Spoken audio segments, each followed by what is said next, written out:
Good morning class 12 students.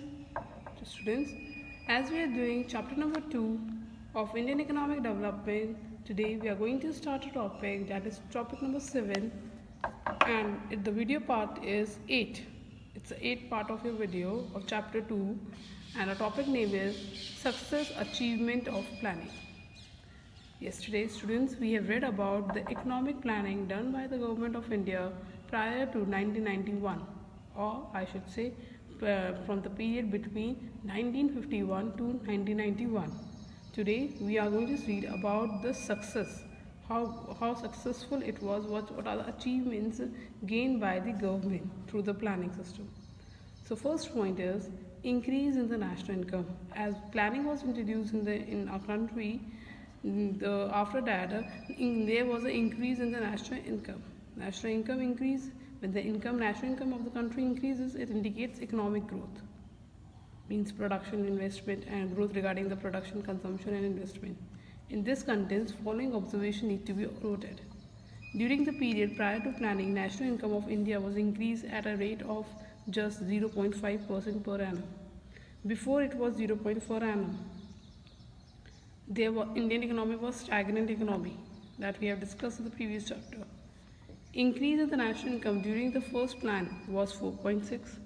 It was 4.6 when the first year plan, and against the target which was 2.1. The target given by the government was 2.1, but it was achieved as 4.6. So students, increase in the national income, and this is flow chart also given. 4.6 in the first plan, 4.1 in the second plan.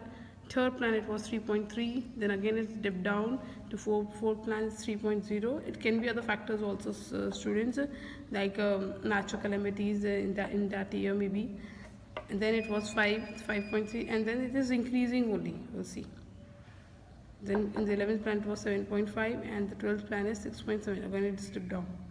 Student, so as the planning was introduced in our country, there was increase in the national income, which was not before at the time where Britishers were ruling us.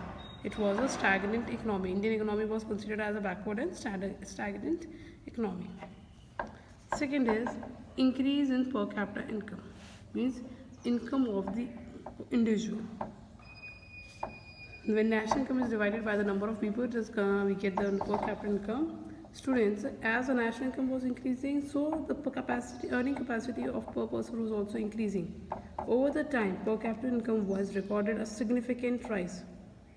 Here following observed should be noted. During the period prior to planning, prior to planning means before planning, rate of increase in the per capita income had only been notional, means it was very less.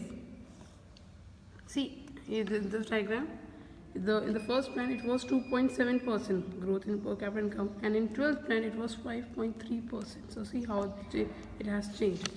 The income earning capacity of per person has increased.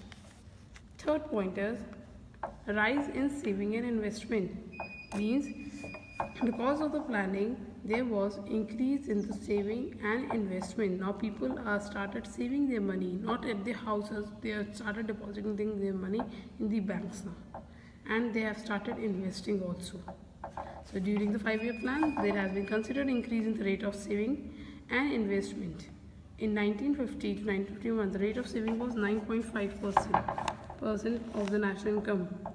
It increased to 31.3% by the end of the 11th plan. See how it has been increased. It was 9.5% at the time period of 1950-1951, but it has in 2011 and 12 it has increased to 31.3%. That means people have started saving the money in the banks, which leads to the capital formation in the country. Fourth point is institutional and technical changes in agriculture. Institutional and means land reforms has been taken up, and there was improvement in the technology. People started using irrigation facilities, good seeds, H1Y1 seeds, and there is a land reform also, which leads to the development in the agriculture sector. 5-year plans has contributed to the development of agriculture in the two ways, through the land reform and through improvement technology. Now what does land reform means? Question can come, very short question can come for this.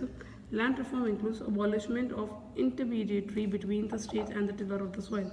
That means that the middle person has been abolished. Modernization and regulation of rents. Now the modern and regulated rent is being given. Sealing and land holdings and redistribution of land. Land holdings were sealing and redistribution of land. This land was again distributed because that time the people were having this scattered land. Optimizing holding size through consolidation of holding. Consolidation farming was done. Improvement in technology, particularly H5E seeds, leads to revolutionary rise in the agriculture output because the use of the H5E seeds, which we are not using before, because of the green revolution and productivity of agriculture as output become from people were, as you know that people was farmers were doing subsistence farming. Now they had moved on to the commercial farming because of increase in the technology in agriculture sector. Now fifth point is growth and diversification of industries. Means there was a growth of industries also. Five-year plan gave a big push of the basic and capital industries. What does basic and capital industries, which industries come under this category? Iron, steel, machinery, chemical, fertilizer, etc. First point, during the planning period, growth rate of industrial production has been around 7% per annum, which was 7% only. In the 11th plan, industrial production growth was 7.2%, as it increased to 5.8% in 2016 to 17. Consumer goods. Consumer goods industries have substantially grown to achieve the level of self-sufficiency. Means we are using the we were making now started making the consumer goods in our country only. We do not have previously we have to depend upon the British industries. Now we have started producing these goods in consumer goods consumer goods like fresh TV and all the goods that we consume are now started preparing in our country only. And Indian economy is now ranked as the 10th largest industrial economy in the world. And now it has been ranked to 10th largest economy. Sixth point is economic infrastructure. Infrastructure means means of transportation, communication, irrigation facilities, power generation capacity, banking, insurance facilities are the key elements of economic infrastructure. All these have now been developed. Indian railways have been developed, power generations have been developed, and there was a tremendous revolutionary growth, especially in the IT sector. Question can be asked that which sector of the economy has a revolutionary growth? It's the IT sector of the Indian economy. Seventh point is social infrastructure. See, socially, here infrastructure means the means of economic infrastructure means that how the economic can grow. Okay, like railways, banking. Social infrastructure means health and education facility, infrastructure provided to the people of the country for their well-being. Health and education facilities are the key parameters of social infrastructure. If we talk about social infrastructure, a question can come up regarding the infrastructure. So here you are going to explain both of them, economic and social. But if they are asking you about a short answer question in social infrastructure, you are going to explain about the health and education facilities for the what was a significant change in the social infrastructure. So health and education facilities have developed over a time. Many hospitals have been raised and death rate which came down to 6.4 per thousand in 2016 from 27% in 1971. In 1951 it was 27%, and now in 2016 it was recorded only 6.4 per thousand. Average life expectancy has risen from 32 years in 1951. It was 32 years only. Life expectancy means average life of the people was 32 years in 1951, which was 68.3 years in 2015. So see how our social infrastructure has been developed. It's just because of our health facilities have been improved and our education facilities have also been increased. Now we move on to the next point, 8th point, employment. Serious efforts have been made during the plan to increase the employment opportunities. Means that the government has started making the serious efforts, measures for improving the employment opportunities in our country. It has also been increased.